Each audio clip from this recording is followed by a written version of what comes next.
जाएगा और ये मिनिमा हो जाएगा। ठीक है बेटा। अगर रिलेटिव मिनिमा की बात करेंगे तो अब function f of 2 variable is said to have a relative minima at the point if there is a disk centered at x naught y naught if satisfy this condition। इसमें यह है कि greater and equal to को आपने less and equal to में convert कर देते हैं, तो फंक्शन की जो वैल्यू है वो सेंटर में तमाम रिमेनिंग पॉइंट से या तो छोटी होनी चाहिए या बराबर होनी चाहिए, तो हम उसको कहेंगे रिलेटिव मिनिमा। अब उसके बाद आ रहा है एब्सोल्यूट मिनिमा और एब्सोल्यूट मैक्सिमम। उसके बाद अब डेफिनेशन आ रही है एब्सोल्यूट मिनिमा और एब्सोल्यूट मैक्सिमम। अब एब्सोल्यूट मिनिमा के लिए मैंने कलर्स चेंज किए हैं। वो कहते हैं, अब गौर से आपने देखना है, ये थोड़ा सा कंफ्यूज भी इंसान हो जाता है, that lie inside the disc. अच्छा चलें, वो एक्स और वाई के बारे में बताया कि ये डिस्क के अंदर लाई करते हैं।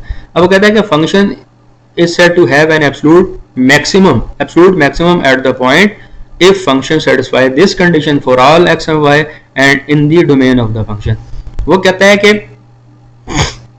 पहले ही आपने क्या लिया, पहले आपने ये की लिया था कि जो x नोट और y नोट थे वो बेसिकली आपने सेंटर कह दिया था। ठीक हो गया, वो आपने क्या कह दिया था, वो फंक्शन का सेंटर कह दिया था, एक खास पॉइंट कह दिया था। लेकिन अब आपने इसको सेंटर का नाम नहीं दिया, अब आपने इसको कोई जर्नल नाम दे दिया। वो कहता है कि f हैज, वो कहता है कि f मतलब देखें ना, सेंटर से मुराद यह है कि कोई भी एक आपने पहले पॉइंट फिक्स कर दिया ना, अब आपने पॉइंट फिक्स नहीं किया, अब आपने पॉइंट जो है वो फिक्स नहीं किया, बल्कि आपने कोई ये जर्नल पॉइंट ले लिया। वो कहता है कि एफ इज है बेसिकली रिलेटिव, जो आपने रिलेटिव मैक्सिमा लिखा है ना, आपने डेफिनेशन दोबारा वही लिखनी है, बस आपने ये कहना है, आपने सेंटर का लफ्ज इस्तेमाल नहीं करना, बाकी डेफिनेशन सारी वही है। तो वही definition, F is said to have an absolute maxima at the point x naught y naught, यानी फंक्शन जो है इस पॉइंट के ऊपर एब्सोल्यूट मैक्सिमा कब होगा, जब वो इस कंडीशन को सेटिस्फाई करेगा। तो बेटा ये तो वही कंडीशन है ना कि फंक्शन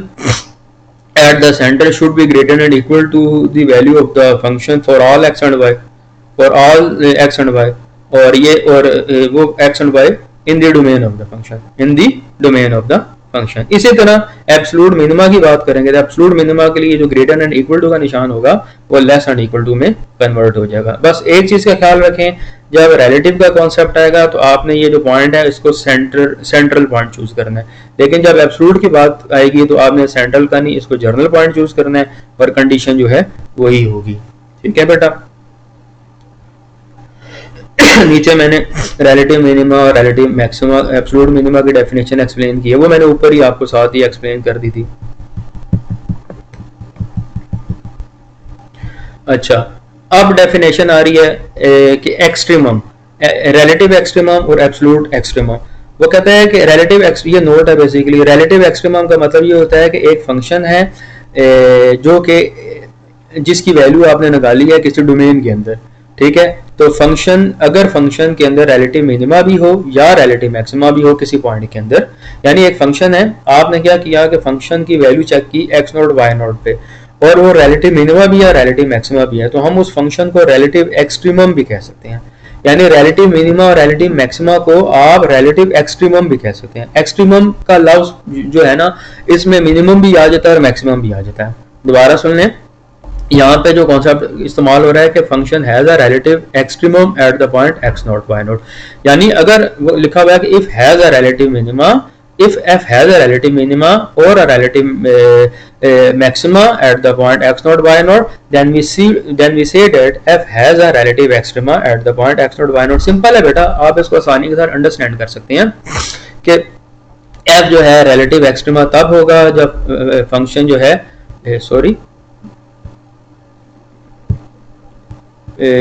f जो है रिलेटिव एक्सट्रीमा तब होगा जब फंक्शन रिलेटिव मिनिमा भी हो और रिलेटिव मैक्सिमा भी हो। ठीक है, at the point x naught y naught. इसी तरह एब्सोल्यूट एक्सट्रीमा कब होगा, अब तो आपको जुबानी याद होना चाहिए, एब्सोल्यूट एक्सट्रीमा तब होगा जब फंक्शन एब्सोल्यूट मिनिमा भी हो और एब्सोल्यूट मैक्सिमा भी हो, या एब्सोल्यूट मिनिमा हो या एब्सोल्यूट मैक्सिमा हो at the point x naught y naught, तो हम इसको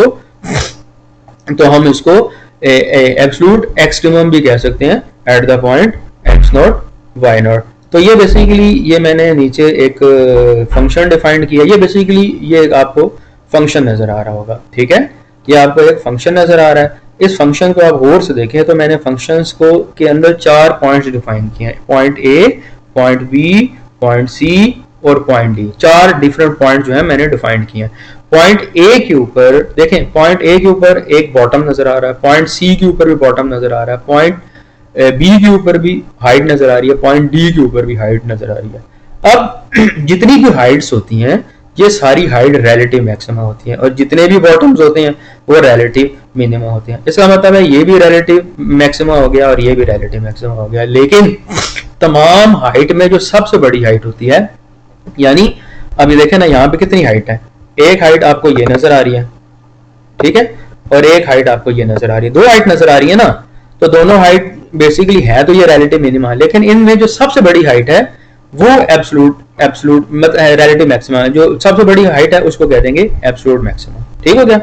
इसी तरह ये आपको नजर आ रहा है जो बॉटम, ये भी रिलेटिव मिनिमा, और एक बॉटम आपको ये भी नजर आ रहा है, ये भी रिलेटिव मिनिमा। ठीक है, लेकिन इन दोनों बॉटम में जो सबसे बड़ा बॉटम है, जो सबसे बड़ा बॉटम है वो ये वाला बॉटम है, उसको कहेंगे एब्सोल्यूट मिनिमा। ठीक हो गया जी। तो आपको ये उम्मीद करता हूँ कि ये डायग्राम से ये कॉन्सेप्ट भी समझ आ गया होगा।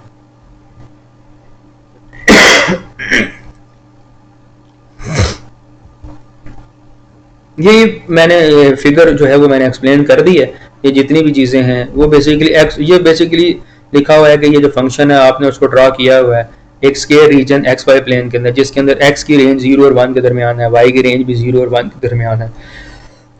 फंक्शन जो है ए और सी के ऊपर रिलेटिव मिनिमा है और बी के ऊपर ये रिलेटिव मैक्सिमा है, एब्सोल्यूट मिनिमा ए के ऊपर है, एब्सोल्यूट मैक्सिमा डी के ऊपर है। तो ये सारे पॉइंट जो हैं मैं आपको ऑलरेडी एक्सप्लेन कर चुका हूं डायग्राम में। उसके बाद एक डेफिनेशन आ रही है बाउंडेड सेट की। तो ये 3 किस्म की, ये 2 बाउंडेड के लिए एक चीज याद रखनी है कि बाउंडेड के लिए आपके पास जो डोमेन है वो लाजमी डिफाइंड होनी चाहिए। जिस तरह पहले हम डायग्राम से अंडरस्टैंड करने की कोशिश करते हैं। ये आपको एक डायग्राम नजर आ रही होगी, ये आपको नजर आ रहा होगा बेटा, ये आप देख सकते हैं कि ये मैंने एक डायग्राम बनाई है। इस डायग्राम के अंदर ये बेसिकली एक प्लेन है, ये वाई एक्सिस है और ये एक्स एक्सिस है। इस प्लेन के अंदर आपको सबसे पहले एक रेक्टेंगुलर बॉक्स नजर आ रहा है। ठीक है, इस रेक्टेंगुलर बॉक्स के अंदर आपको ये एक डायग्राम नजर आ रही है। तो आपको नजर आ रहा है कि बेटा ये 2 डायमेंशन है, ये 2 डायमेंशन प्लेन के अंदर आपको ये एक डायग्राम जो है वो नजर आ रही है। 2 डायमेंशनल प्लेन के अंदर ये आपको एक डायग्राम नजर आ रही है, जिसके अंदर आपको ये जो डायग्राम है ये बेसिकली कैद है, ये बेसिकली बाउंड है। किसके अंदर बाउंड है? इस रेक्टेंगुलर बॉक्स के अंदर। तो इस वजह से हम इसको कहेंगे अ बाउंडेड सेट। ठीक है, अ बाउंडेड सेट। इसी तरह ये भी आपके पास है, अगर ये 2 डायमेंशन है तो हम बाउंडेड सेट इन 2 स्पेस। अब ये आपके पास एक और बॉक्स है, ये रेक्टेंगल था, ठीक है, या ये रेक्टेंगल था 2 डायमेंशन के अंदर, और जबकि ये रेक्टेंगुलर बॉक्स है, ये बॉक्स है 3 डायमेंशन के अंदर। ठीक है, तो ये जो रेक्टेंगुलर बॉक्स है इसके अंदर भी आपके अंदर आपको एक स्पेस नजर आ रही है, एक आपको एक लाइट ब्लू कलर की डायग्राम नजर आ रही है। तो वो इस बॉक्स के अंदर है, इस वजह से हम इसको भी कहेंगे, इस डायग्राम को भी कहेंगे बाउंडेड। क्यों? क्योंकि ये इस बॉक्स के अंदर स्टोर है। अगर इस बॉक्स के अंदर ये स्टोर है तो तब ये डायग्राम बाउंडेड होगी। अब बाउंडेड सेट को रिप्रेजेंट करेगी इन 3 स्पेस। जबकि ये जो आप देख सकते हैं ये बेसिकली एक्स है और ये बेसिकली वाई है। इसके अंदर मैंने ये ब्लू एक डायग्राम ड्रा किया जिसकी जो कि बाउंडेड नहीं है, क्योंकि ये देखें यहाँ पे आपको कोई बाउंड्री नजर नहीं आ रही, यहाँ पे भी आपको कोई बाउंड्री नजर नहीं आ रही, तो लिहाजा ये अनबाउंडेड सेट है इन 2 डायमेंशन, अनबाउंडेड सेट है इन 2 डायमेंशन। तो इसको हम जो है प्रॉपर डिफाइन कर देते हैं। फिगर में मैंने एक्सप्लेन करना था, फिगर मैंने एक्सप्लेन कर दी। तो ये बाउंडेड सेट की डेफिनेशन थी। वो कहता है कि a set of point in 2 space is bounded if there is the entire set can be contained within some rectangle and is unbounded if there is no rectangle that contain all the points of the set। वो कहता है कि अगर आपके पास एक rectangle आ जाए जिसके अंदर आपका जो सेट है उसके अंदर स्टोर हो जाए या बाउंडेड हो जाए तो सेट आपका बाउंडेड होता है। अगर आपके पास रेक्टेंगल आ जाए जो स्टोर ना हो और तो उसको हम अनबाउंडेड कहते हैं। इसी तरह अगर 3 डायमेंशन के अंदर भी सिमिलर प्रोसीजर होगा, 3 डायमेंशन के लिए भी सिमिलर प्रोसीजर होगा कि आपके पास क्या होगा कि एक सेट होगा पॉइंट्स का 3 स्पेस के अंदर, वो भी बाउंडेड होगा अगर उसके अंदर क्या हो कि उसके तमाम के तमाम पॉइंट जो हैं वो किसी रेक्टेंगुलर बॉक्स के ऊपर मैंने जो इस्तेमाल किया ये बेसिकली रेक्टेंगल है, और जबकि ये जो चीज नजर आ रही है ये रेक्टेंगुलर बॉक्स है। रेक्टेंगुलर बॉक्स के अंदर आपको डायग्राम नजर आ रही है। तो रेक्टेंगल बॉक्स हमेशा 3 डायमेंशन होता है, तो 3 डायमेंशनल बाउंडेड सेट जो है आपको मिल जाएगा, ठीक है। और एक ऐसा सेट मिलेगा जिसके तमाम के तमाम पॉइंट जो है वो किसी बॉक्स के अंदर होंगे। अगर ये नहीं है अदरवाइज इट इज अनबाउंडेड, अगर ये है इट इज बाउंडेड, अगर नहीं है तो ये अनबाउंडेड, ठीक है। अच्छा, अब हम जो है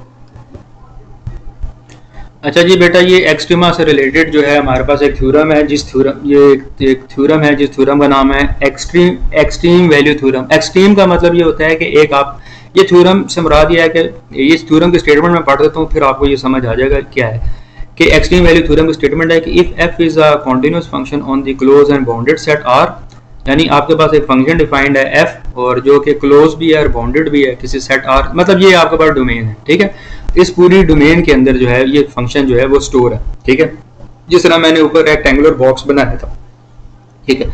और आपके पास ये जो जब फंक्शन किसी भी के अंदर स्टोर हो जाए ना,